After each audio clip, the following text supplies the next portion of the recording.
अर्जुन उवाच सेनयोरुभयोर्मध्ये रथं स्थापयं मेच्युत आवदेवता निरीक्षेऽहं योद्धकामनवस्थितान् कैर्मर्या सह योद्धव्यमस्मिन् समुद्यमे. अर्जुन म्हणाले, हे अच्युत, कृपया माझा रथ दोन्ही सैन्याच्या मध्ये घेऊन चल. म्हणजे येथे युद्ध करण्याच्या इच्छेने प्रेरित झालेल्या आणि ज्यांच्याबरोबर मला या भयंकर शस्त्रास्त्र स्पर्धेमध्ये संघर्ष करावयाचा आहे त्या सर्व उपस्थितांना मी पाहू शकेन. तात्पर्य: श्रीकृष्ण जरी पुरुषोत्तम श्री भगवान असले तरी त्यांच्या अहैतुकी कृपेमुळे ते आपल्या मित्राची सेवा करीत होते. ते आपल्या भक्तावरील प्रेमात कधीही चुकत नाहीत, म्हणून त्यांना या ठिकाणी अच्युत असे संबोधण्यात आले आहे. सारथी या नात्याने त्यांना अर्जुनाच्या आदेशांचे पालन करावे लागत असे आणि हे करण्यात त्यांनी कधीच संकोच केला नाही. यासाठीच त्यांना अच्युत म्हणून संबोधण्यात आले आहे. जरी त्यांनी आपल्या भक्ताचे सारथ्य स्वीकारले होते तरी त्यांच्या परमस्थानाला कोणीच आव्हान देऊ शकत नाही. सर्व परिस्थितीत ते सर्व इंद्रियांचे स्वामी पुरुषोत्तम श्री भगवान ऋषिकेश आहेत. भगवंत आणि त्यांचा सेवक यांच्यामधील संबंध अत्यंत मधुर आणि दिव्य असतो. सेवक हा भगवंतांची सेवा करण्यात सदैव तत्पर असतो आणि भगवंतही सतत आपल्या भक्ताची सेवा करण्याची संधीच पाहत असतात. भगवंत स्वतः आदेश देण्यापेक्षा ते स्वतः त्यांच्या शुद्ध भक्तांना स्वतःपेक्षा ज्येष्ठतेचे स्थान देऊन त्यांचा आदेश स्वीकारण्यात अधिक आनंद मिळवतात. भगवंत हे स्वामी असल्याने प्रत्येकजण त्यांच्या आज्ञेखाली असतो आणि त्यांना आज्ञा देणारा त्यांच्यापेक्षा श्रेष्ठ असा कोणीच नाही. परंतु जेव्हा ते पाहतात की त्यांचा शुद्ध भक्त त्यांना आज्ञा देत आहे, तेव्हा जरी ते सर्व परिस्थितीत अच्युत असले तरी त्यांना दिव्यानंद प्राप्त होतो. भगवंतांचा शुद्ध भक्त या नात्याने अर्जुनाला आपल्या भावंडांशी व चुलत्याशी युद्ध करण्याची मुळीच इच्छा नव्हती. पण दुर्योधन हट्टी असल्यामुळे आणि शांततामय वाटाघाटी करण्यास कधीच तयार नसल्यामुळे अर्जुनाला युद्धभूमीत येणे भाग पडले. यासाठीच युद्धभूमीवरील उपस्थित ज्येष्ठ व्यक्तींना पाहण्यास तो उत्सुक होता. रणांगणावर शांततेचा प्रयत्न करण्याचा जरी प्रश्नच नव्हता तरी त्या व्यक्तींना पुन्हा पाहण्याची आणि एका अनावश्यक युद्धाची मागणी करण्यात ते किती कृतनिश्चयी आहेत हेही पाहण्याची त्यांची इच्छा होती. योत्स्यमानानवेक्षेऽहं य एतेऽत्र समागता धार्तराष्ट्रस्य दुर्बुद्धेर्युद्धे प्रियचिकीर्षवः. धृतराष्ट्राच्या दुर्बुद्ध पुत्राला खुश करण्याच्या इच्छेने इथे लढण्यास आलेल्यांना मला पाहू दे. तात्पर्य: दुर्योधन आपला पिता धृतराष्ट्र याच्या सहकार्याने दुष्ट बेत आखून पांडवांचे राज्य बळकाविणार होता हे उघड गुपित होते. दुर्योधनाच्या बाजूला मिळालेले सर्वजण हे एकाच माळेतील मणी असते पाहिजेत असे लोक कोण आहेत हे जाणून घेण्यासाठी आणि युद्धाला आरंभ होण्यापूर्वी त्यांना पाहण्याची अर्जुनाला इच्छा होती. पण शांततेच्या वाटाघाटींची बोलणी करण्याचा त्यांचा मुळीच उद्देश नव्हता. शिवाय ही गोष्टही सत्य होती की त्यांच्या निकट भगवान श्रीकृष्ण विराजमान होते. यामुळे अर्जुनाला विजयाची पूर्ण खात्री होती. तरी आपल्याला ज्यांच्याशी सामना करावयाचा आहे त्यांच्या बळाचा अंदाज घेण्याकरिता त्यांना पाहण्याची इच्छा होती. संजय उवाच एवमुक्तो ऋषिकेशो गुडाकेशेन भारत सेनयोरुभयोर्मध्ये स्थापयित्वा रथोत्तमम्. संजय म्हणाला, हे भरतवंशजा, या प्रकारे अर्जुनाने म्हटल्यावर भगवान श्रीकृष्णांनी दोन्ही सैन्याच्या मध्यभागी तो सर्वोत्तम रथ उभा केला. तात्पर्य: या श्लोकात अर्जुनाला गुडाकेश म्हणून संबोधण्यात आले आहे. गुडाका म्हणजे निद्रा आणि जो निद्रेवर विजय प्राप्त करतो त्याला गुडाकेश म्हटले जाते. निद्रा याचा अर्थ अज्ञान असाही होतो. अर्जुनाने श्रीकृष्णांशी असलेल्या त्यांच्या सख्यत्वामुळे निद्रा आणि अज्ञान दोन्हीवरही विजय प्राप्त केला होता. श्रीकृष्णांचा शुद्ध भक्त असल्यामुळे तो श्रीकृष्णांना क्षणभरही विसरू शकत नव्हता, कारण भक्तांचा हाच खरा स्वभाव असतो.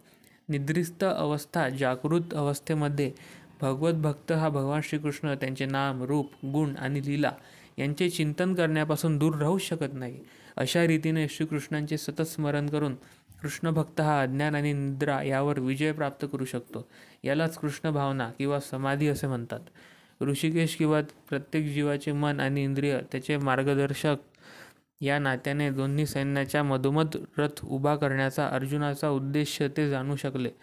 पुढे ते अर्जुनाला म्हणाले, भीष्म द्रोण प्रमुखत सर्वेषां च महिक्षिताम् उवाच पार्थ पक्षेतांसमवेतान्कुरुनीति. भीष्म, द्रोण आणि जगातील इतर सर्व राज्यांच्या उपस्थितीत भगवान म्हणाले, हे पार्थ, येथे जन्मलेल्या सर्व कुरुवंशीयांना आता पहा. तात्पर्य: सर्व जीवांचे परमात्मा स्वरूप असल्याने भगवान श्रीकृष्ण अर्जुनाच्या मनात काय चालले होते हे जाणू शकले. या संदर्भात ऋषिकेश या शब्दप्रयोगावरून कळून येते की त्यांना सर्व काही ज्ञात आहे. आणि अर्जुनाच्या संदर्भात पार्थ किंवा कुंतीपुत्र अथवा पृथेचा पुत्र हा शब्दसुद्धा तितकाच महत्त्वपूर्ण आहे. मित्र या नात्याने श्रीकृष्णांना अर्जुनाला सांगवायचे होते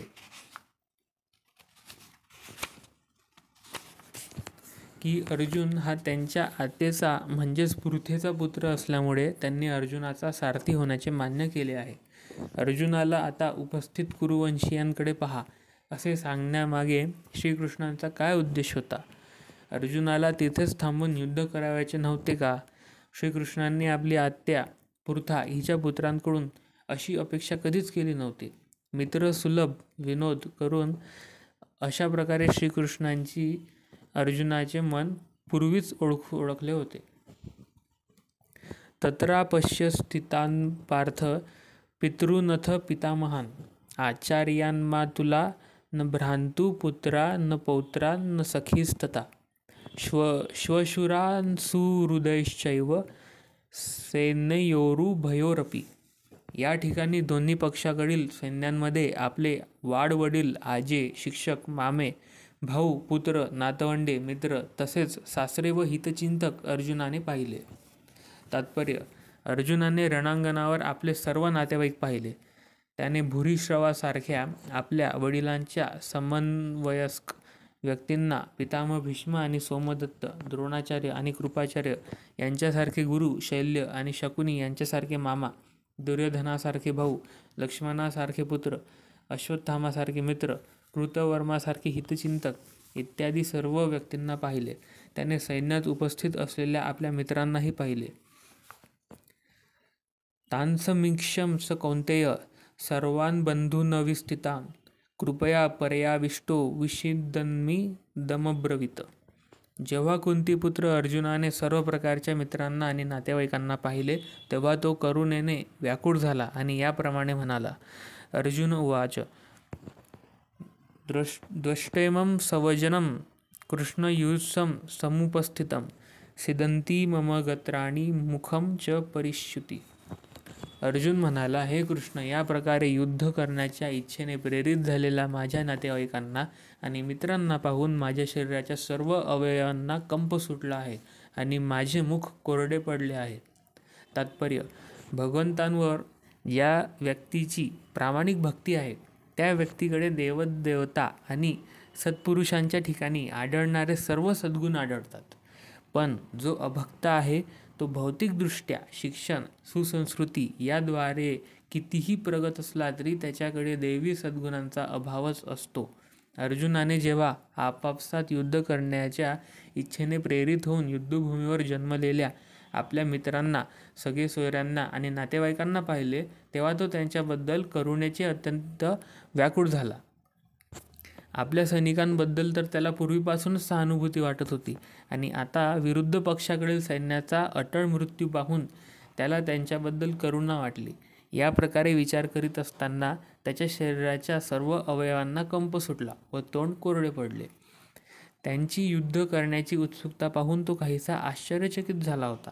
वस्तुतः संपूर्ण कुटुंब, अर्जुनाचे रक्ताचे नातेवाईकही त्याच्याशी लढण्यासाठी जमले होते.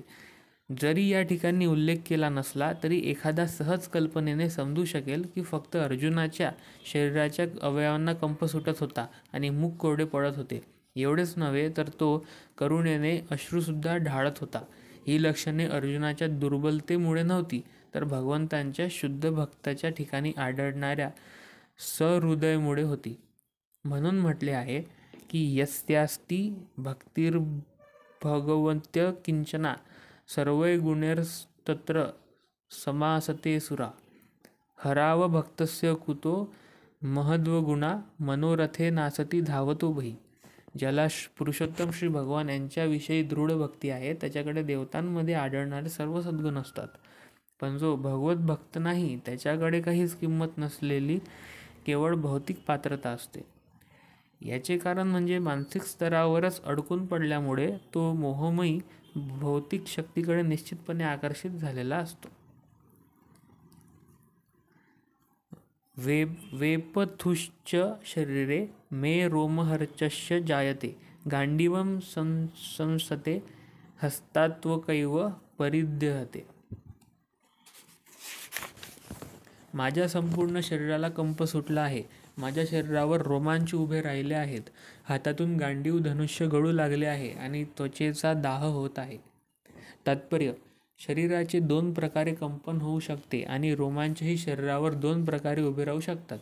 अशा घटना एकत्र आध्यात्मिक भावोत्कटतेमुळे होऊ शकतात किंवा भौतिक परिस्थितीमधील अतिभयामुळे होऊ शकतात. दिव्य साक्षात्कारामध्ये भीती अजिबात नसते. या परिस्थितीत अर्जुनाचे लक्षणे ही जीवितहानीच्या भौतिक भयामुळे प्रकट झाली होती.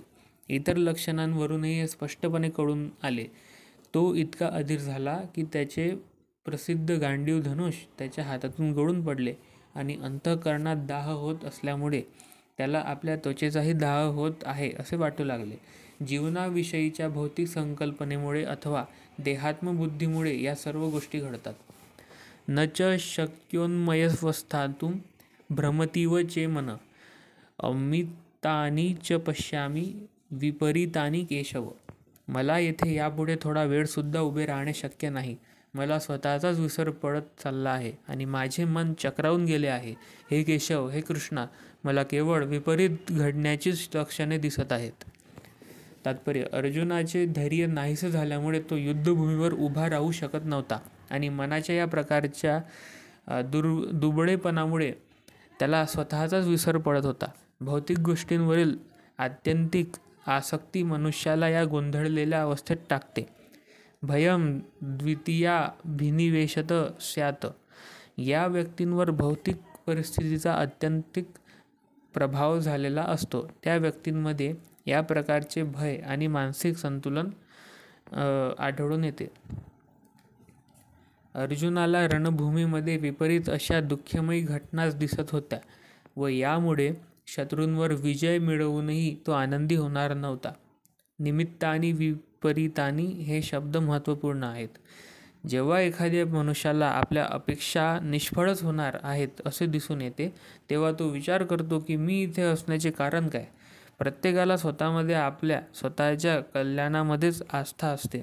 परमात्माबद्दल कोणालाच आस्था नाही. श्रीकृष्णांच्या इच्छेनुसारच अर्जुन स्वतःच्या वास्तविक स्वार्थाबद्दल अज्ञान दाखवित होता.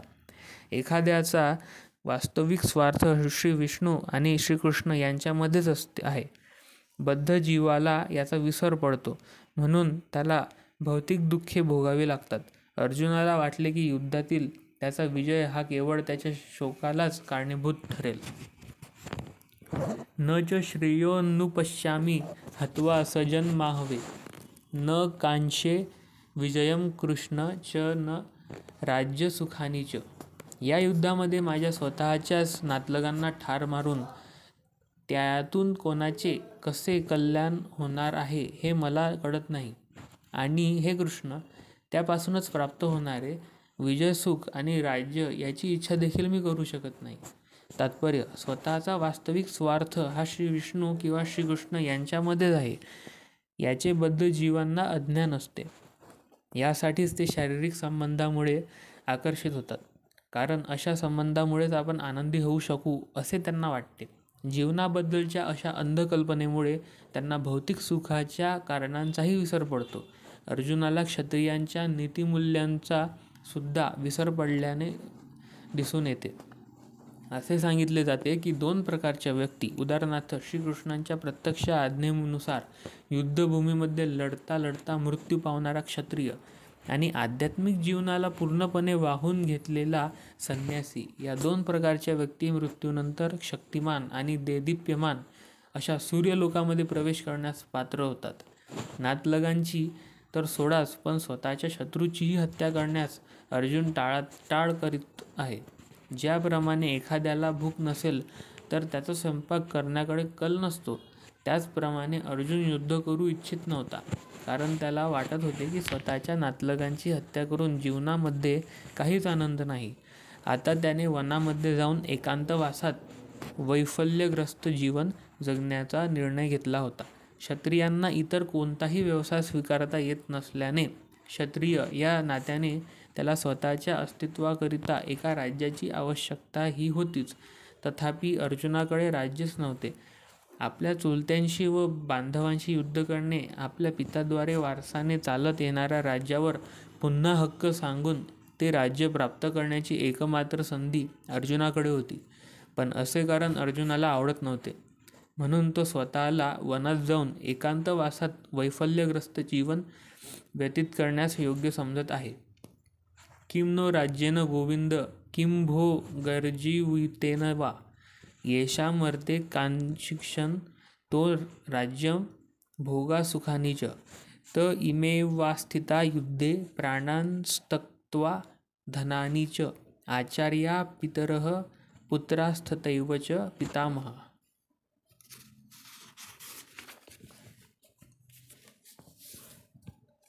मातुलः श्वशुरा पौत्रा शाला संबंधींस्तथा एतान्न हन्तुमिच्छामि धतोऽपि मधुसूदन अपि त्रैलोक्यराज्यस्य होतो किं न महीकृते निहत्य धार्तराष्ट्रान्न का प्रीती स्याज्जनार्दन.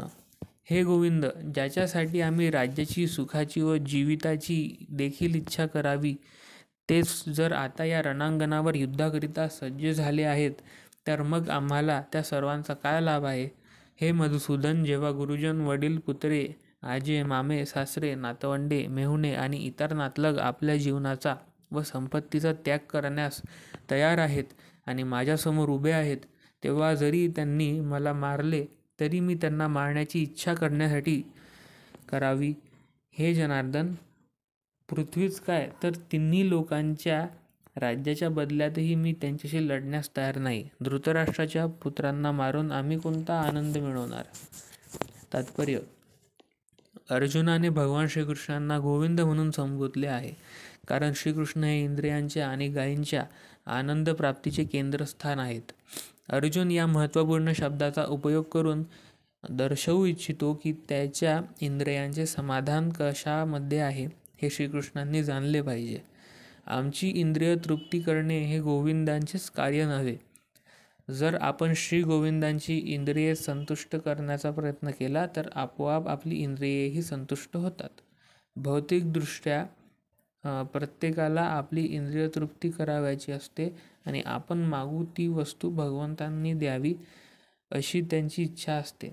जीवांच्या योग्यतेप्रमाणे भगवंत त्यांची इंद्रिय तृप्ती करतील, तर त्यांच्या अतिलोभाची पूर्तता मात्र भगवंत करणार नाहीत. याच्या उलट मार्गाने मनुष्य जेव्हा जातो, म्हणजे जेव्हा एखादा स्वतःच्या इंद्रिय तृप्तीची अजिबात इच्छा न करता श्री गोविंदांच्या इंद्रियांची तृप्ती करण्याचा प्रयत्न करतो, तेव्हा श्री गोविंदांच्या कृपेने जीवाच्या सर्व इच्छांची पूर्तता होते. आपल्या कुटुंबातील व्यक्तींविषयीचे अर्जुनाचे प्रगाढ प्रेम या ठिकाणी अंशतः दिसून येते, कारण त्याला त्यांच्याबद्दल स्वाभाविक करुणा होती आणि यासाठीच तो युद्ध करण्यास तयार नव्हता. प्रत्येकाला स्वतःचे ऐश्वर्य आपल्या मित्रांना आणि नातेवाईकांना दाखवायची इच्छा असते, परंतु अर्जुनाला भीती वाटते की त्याचे सर्व नातलग आणि मित्र रणांगणावर मारले जातील आणि विजयानंतर प्राप्त होणाऱ्या वैभवामध्ये तो कोणालाच सहभागी करू शकणार नाही. भौतिक जीवनाबद्दलचे एक नमुनेदार उदाहरण आहे. आध्यात्मिक किंवा दिव्य जीवन हे अगदी भिन्न असते. एखाद्या भक्ताला भगवंतांची इच्छापूर्ती करावयाची असल्याने तो भगवंतांच्या सेवेसाठी सर्व प्रकारचे ऐश्वर्य स्वीकारू शकतो, आणि जर भगवंतांची इच्छा नसेल तर मात्र तो कवडीचाही स्वीकार करणार नाही. अर्जुनाला त्याच्या नातलगांना मारावयाचे नव्हते, आणि खरोखरच जर त्यांना मारणे आवश्यक असेल तर श्रीकृष्णांनी स्वतः त्यांना मारावे अशी त्याची इच्छा होती. या क्षणी अर्जुनाला माहीत नव्हते की रणांगणावर येण्यापूर्वीच श्रीकृष्णांनी त्यांना मारले होते, आणि त्याला फक्त श्रीकृष्णांच्या हातातील साधन बनवायचे होते. त्याला फक्त निमित्त मात्र व्हायचे होते. या वस्तुस्थितीला उलगडा पुढील अध्यायामध्ये करण्यात आला आहे. भगवंतांना स्वाभाविक भक्त असल्याने अर्जुनाला त्याच्या दृष्ट चुलत्यांचा आणि बांधवांचा सूड घेणे आवडले नाही, पण त्या सर्वांची हत्या करणे ही भगवंतांची योजना होती. भगवत भक्त हा दुष्टांचा सूड घेऊ इच्छित नाही, पण दुष्टांनी केलेला भक्ताचा अपराध भगवंत कधीच सहन करीत नाही. स्वतःच्या अपराधांबद्दल भगवंत एखाद्या व्यक्तीला क्षमा करू शकतात, पण भक्तांना दुखविणाऱ्या कोणत्याही व्यक्तीला भगवंत क्षमा करीत नाही. म्हणून दुष्टांना क्षमा करण्याची इच्छा अर्जुनाला असली तरीही त्यांचा वध करण्यासाठी भगवंत दृढनिश्चयी होते. पापमेवा श्रयेदस्मान्न त्वयितानातयायिन तस्मान्नार्हा वयं हन्तु धार्तराष्ट्रंस बांधवान् स्वजनं हि कथं हन्त्वा सुखीन स्याम माधव. या आततायी आक्रमांना काही जर ठार मारले तर आम्हाला पापच लागणार आहे. म्हणून धृतराष्ट्रपुत्रांना आणि आपल्या मित्रांना मारणे आपल्यासाठी योग्य नाही. यापासून आम्हाला काय लाभ होणार आहे? हे माधव, आपल्याच नातलगांची हत्या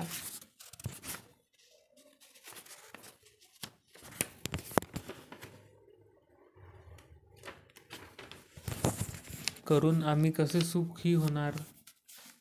तात्पर्य: वैदिक मताप्रमाणे 6 प्रकारचे आततायी असतात. जो विष देतो, जो घराला आग लावतो, जो घातक किंवा तीक्ष्ण शस्त्रानिशी हल्ला करतो, जो संपत्ती लुटतो, जो दुसऱ्याची जमीन बळकावतो, जो परपत्नीचे अपहरण करतो. अशा आततायींचा वध केल्याने कोणत्याही प्रकारचे पाप लागत नाही. अशा आततायींना मारणे हे सामान्य मनुष्याला शोभेल असेच आहे. पण अर्जुन हा सामान्य मनुष्य नव्हता. स्वभावतःच तो साधुवृत्तीचा होता, आणि त्यांच्याशी तो साधुवृत्तीला अनुसरूनच वागू इच्छित होता. पण अशा प्रकारची साधुवृत्ती क्षत्रियांसाठी योग्य नसते. जरी राज्यकारभारातील व्यक्तींनी साधुवत असणे आवश्यक असले तरी त्याने भ्याड मात्र असू नये. उदाहरणार्थ, भगवान श्रीराम ही इतक्या साधुवृत्तीचे होते की आजही लोक रामराज्यात राहण्यास अतिशय उत्सुक आहेत. पण असे असले तरी प्रभू श्रीरामचंद्रांनी कधीच भ्याडपणा दाखवला नाही.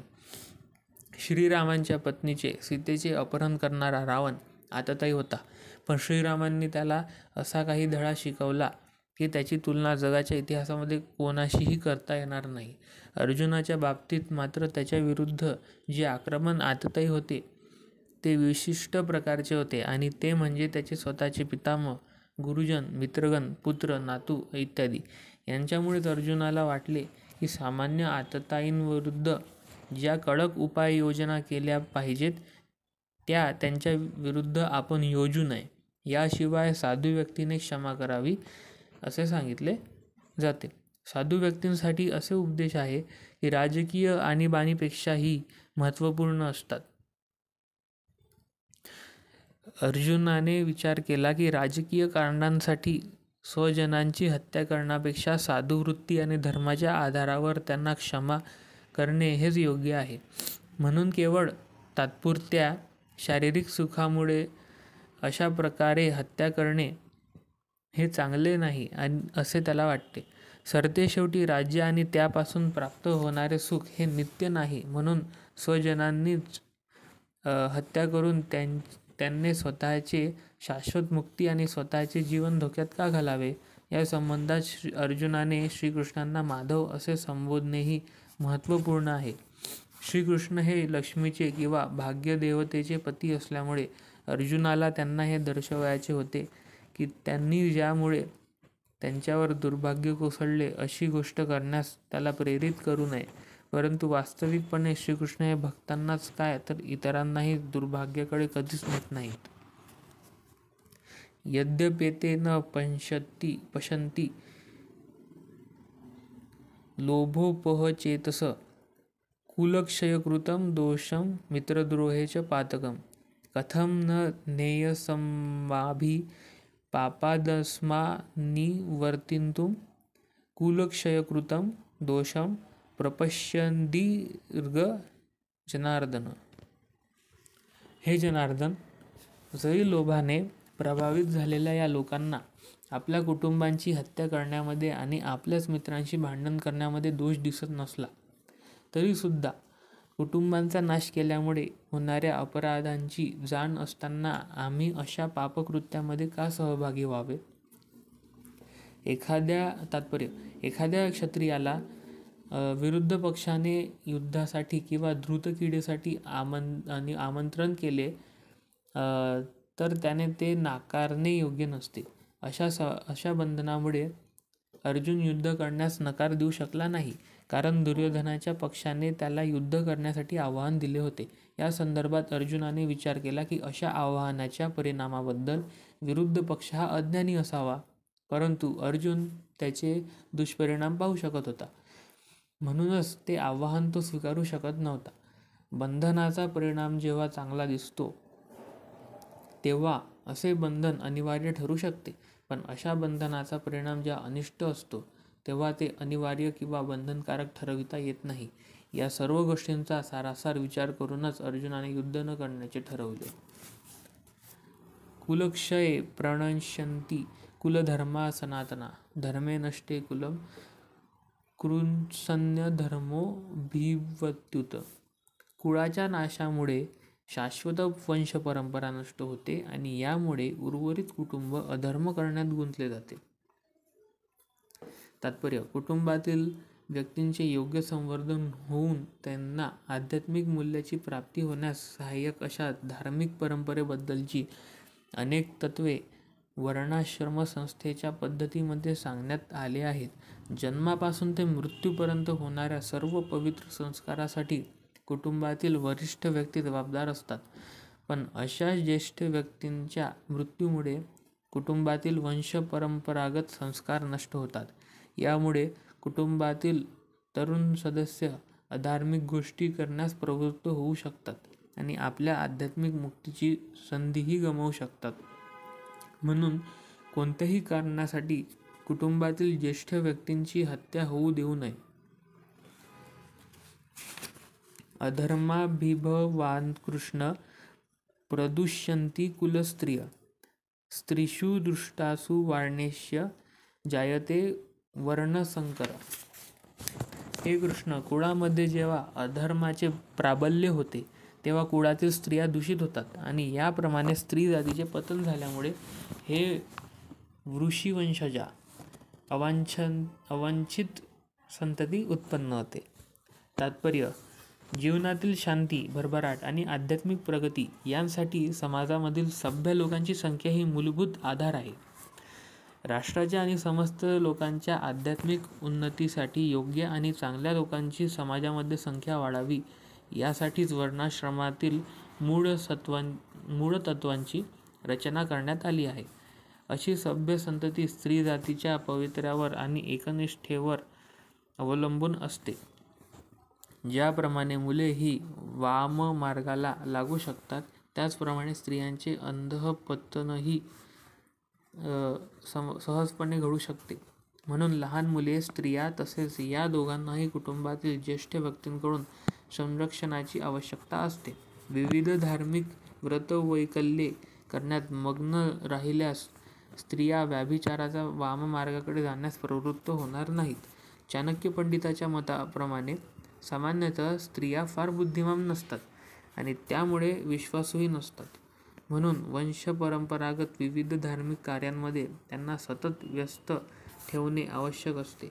या प्रकारे त्यांच्या पवित्रामुळे आणि भक्तीमुळे वर्णाश्रम धर्मामध्ये सहभाग घेण्यास पात्र अशा चांगल्या संततीची प्राप्ती होते.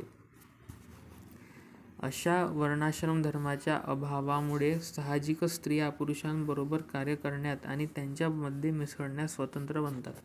व्यभिचाराला अशी मोकळीक मिळाली की अनावश्यक लोकसंख्या वाढण्याची शक्यता वाढते. बेजबाबदार व्यक्तीसुद्धा समाजामध्ये व्यभिचाराला उत्तेजन देतो आणि त्यामुळे मनुष्यजातीमध्ये अनावश्यक संततीची बेसुमार वाढ होते आणि युद्ध महामारीचे संकट बळावते. शंकरो नरकायेव कुलधान्यं कुलयस्यं च पतन्ति पितरो रोषां लुप्तपिंडकोदकक्रिया. अनावश्यक संततीच्या वाढीमुळे कुळ तसेच कुळ परंपरा नष्ट करणाऱ्यांसाठी निश्चितच नरकमय परिस्थिती निर्माण होते. अशा भ्रष्ट कुळातील पूर्वजांचे पतन होते, कारण त्यांना अन्न किंवा पिंड आणि जल अर्पणाची क्रिया पूर्णपणे थांबते. तात्पर्य: सकाम कर्माच्या विधिविधानानुसार कुळातील पूर्वजांना ठराविक वेळी जल आणि पिंडदान करणे आवश्यक असते. विष्णुपूजने ही अर्पणक्रिया सिद्ध होते, कारण श्री विष्णूंना अर्पण केलेला नैवेद्य इतर प्रसाद म्हणून खाल्ल्याने मनुष्याचा सर्व प्रकारच्या पापकर्मातून उद्धार होतो. कधीकधी विविध प्रकारच्या पापकर्मांमुळे पूर्वज दुःख भोगत असतील आणि कधीकधी तर त्यांच्यापैकी काहीजण स्थूल भौतिक शरीराची सुद्धा प्राप्ती करू शकत नाहीत व यामुळे त्यांना सूक्ष्म शरीरामध्येच भूतपिशाच म्हणून राहणे भाग पडते. म्हणून वंशज जेव्हा प्रसादरूपी अन्न आपल्या पूर्वजांना अर्पण करतात, तेव्हा पूर्वजांची दुःखमय अशा भूतपिशाच योनीतून किंवा कष्टमय जीवनातून मुक्तता होते. अशा प्रकारे आपल्या पूर्वजांना मदत करणे ही वंशपरंपरा असते. भक्ती मार्गाचा अवलंब न करणाऱ्यांना या प्रकारे कर्मकांड करणे आवश्यक असते. जो भक्ती मार्गांशी संलग्न आहे त्याला अशा प्रकारचे कर्मकांड करण्याची गरज नाही. केवळ भक्तिमय सेवा करून एखाद्या शेकडो आणि हजारो पूर्वजांची सर्व प्रकारच्या कष्टातून मुक्तता करू शकतो. श्रीमद भागवतात सांगण्यात आले आहे की देवर्षी भूतान्नतनूनां पितॄणां न किंकरो नायमृणी च राजन् सर्वात्मना य शरणं शरण्यं गतो मुकुंदं परिहर्तं कर्तम्. ज्याने सर्व प्रकारच्या वंदनाचा त्याग करून मोक्षदात्या श्री मुकुंद यांच्या चरण कमलांचा आश्रय घेतला आहे आणि पूर्ण प्रामाणिकपणे आणि गांभीर्याने भक्तिमार्गाचा अंगीकार केला आहे, त्याची देवदेवता, ऋषीमुनी, इतर जीव कुटुंबातील सदस्य, मानवता आणि पूर्वज यांच्या संबंधी कोणतीही कर्तव्य किंवा ऋणे फेडण्याची बंधने राहत नाहीत. पुरुषोत्तम श्री भगवान यांची प्रेममय सेवेद्वारे भक्ती केल्याने अशा सर्व कर्तव्यांची आपोआपच पूर्तता होते. दोषैरेते कुलध्यानान् वर्णसंकरकारके उत्सादन्ते जातिधर्मा कुलधर्माश्च शाश्वता. वंशपरंपरा नष्ट करणाऱ्या आणि या प्रकारे अनावश्यक संतती उत्पन्न करणाऱ्या दुष्ट कृत्यांमुळे सर्व प्रकारच्या सामुदायिक योजना आणि कुटुंब कल्याणाची सर्व कार्ये उद्ध्वस्त होतात. तात्पर्य: सनातन धर्म किंवा वर्णाश्रम धर्म संस्थेने मनुष्य अंतिम मोक्षाची प्राप्त करण्यास समर्थ होऊ शकेल अशा पद्धतीने मानव समाजातील 4 विभागांना अनुसरून सामुदायिक योजना तसेच कुटुंब कल्याणार्थ कार्यांची योग्य रचना करून दिली आहे. म्हणून बेजबाबदार पुढाऱ्यांनी सनातन धर्माच्या परंपरेचा भंग केल्यास समाजामध्ये गोंधळ किंवा निर्माण होते आणि त्याचा परिणाम म्हणजे श्री विष्णूंची प्राप्ती हे जीवनाचे अंतिम ध्येय आहे, याचा लोकांना विसर पडतो. अशा पुढाऱ्यांना अंध म्हटले जाते आणि जे लोक अशा नेत्यांचे अनुसरण करतात ते निश्चितपणे गोंधळून जातात. उत्सन्न कुलधर्माणां मनुष्याणां जनार्दन नरके नियतं वासो भवतीत्यनुशुश्रुम. हे प्रजापालक, हे कृष्ण, गुरुशिष्य परंपरेद्वारे मी असे ऐकले आहे की कुलपरंपरेचा विध्वंस करणारे नरकातच नित्य निवास करतात. तात्पर्य: अर्जुनाचा युक्तिवाद त्याच्या वैयक्तिक अनुभवावर नव्हे तर त्याचे आचार्यांकडून जे ऐकले होते त्यावर आधारित होते. वास्तविक ज्ञानप्राप्तीचा हाच मार्ग आहे. अशा ज्ञानात प्रथम पासूनच स्थित असलेल्या योग्य व्यक्तीच्या मदतीशिवाय वास्तविक ज्ञानाचा अंतिम ध्येयाकडे पोहोचताच येत नाही. वर्णाश्रम संस्थेतील एका पद्धतीनुसार मनुष्याला मृत्यूपूर्वी आपल्या पापकर्माचे प्रायश्चित करण्यासाठी विशिष्ट विधी करावा लागतो. जो नेहमी पापकर्मच करण्यात गुंतला आहे त्याने या प्रायश्चित विधीचा उपयोग करून घेतलाच पाहिजे. असे न केल्यास त्या व्यक्तीला पापकर्माचे फळ म्हणून दुःखमय कष्टमय जीवन भोगण्यासाठी निश्चितपणे नरकात घातले जाते. अहो बत महत्पापम कर्तुम व्यवसिता वयम यद्राज्यसुखलोभेन हन्तु स्वजन मुद्दता. अरे रे, आम्ही भयंकर पाप करण्यास तयार झालो आहेत. हे किती चमत्कारिक आहे. राज्यसुख भोगण्याच्या लोभाने उद्धत झाल्यामुळे आम्ही आमच्या नातलगांनाही मारण्यास तयार झालो आहोत. तात्पर्य: स्वार्थी हेतूने प्रेरित झाल्यामुळे मनुष्य आपल्या स्वतःच्या बाजूंची, पित्याची अथवा मातेची हत्या करण्याइतके पापकर्म करण्यास प्रवृत्त होऊ शकतो. जगाच्या इतिहासामध्ये अशी अनेक उदाहरणे आहेत. पण अर्जुन हा भगवंताचा साधू वृत्तीयुक्त भक्त असल्यामुळे त्याला नेहमी नैतिक तत्वांची जाणीव असे व म्हणून तो अशी कर्मे करण्याचे टाळते. यदि माम प्रतिकारमक्षत्रम शस्त्रपाणयम धार्तराष्ट्रारणे हन्युस्तमे क्षेमतरम भवेत. शस्त्रधारी धृतराष्ट्रपुत्रांनी माझ्यासारख्या निशस्त्र आणि प्रतिकार न करण्याची हत्या केली तर तेच माझ्यासाठी अधिक चांगले होईल.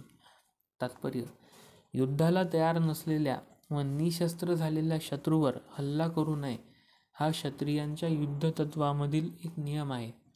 परंतु अशा विचित्र परिस्थितीमध्ये सुद्धा शत्रूने हल्ला केला तरी अर्जुनाने प्रतिकार न करण्याचा निर्णय घेतला. विरुद्ध पक्ष युद्ध करण्यासाठी किती उत्सुक आहे याचा विचारही अर्जुनाने केला नाही. भगवंतांचा महान भक्त असल्यामुळे तो सहृदय होता व त्यामुळेच त्याच्यामध्ये ही लक्षणे दिसून येत होती. संजय उवाच: एवमुक्तार्व अर्जुन संख्ये रथोपस्य उपाविशत विसृज्य सशरम चापम शोकसंविघ्न मानस. संजय म्हणाला, रणभूमीवर याप्रमाणे बोलून झाल्यानंतर अर्जुनाने आपले धनुष्यबाण बाजूला टाकले आणि मनामध्ये अत्यंत शोकाकुल होऊन रथामध्ये खाली बसला. तात्पर्य: आपल्या शत्रूच्या व्यूहरचनेचे अवलोकन करताना अर्जुन रथामध्ये उभा होता, पण तो शोकाने इतका व्याकुळ झाला की आपले धनुष्यबाण बाजूला ठेवून तो पुन्हा खाली बसला. भगवद्गीतेमधील अशी दयाशील आणि सहृदय व्यक्ती आत्मज्ञान प्राप्ती करण्यास सर्व प्रकारे योग्य आहे. या प्रकारे भगवद्गीतेच्या अर्जुन विषाद योग या पहिल्या अध्यायावरील भक्तिवेदांत भाष्य संपन्न.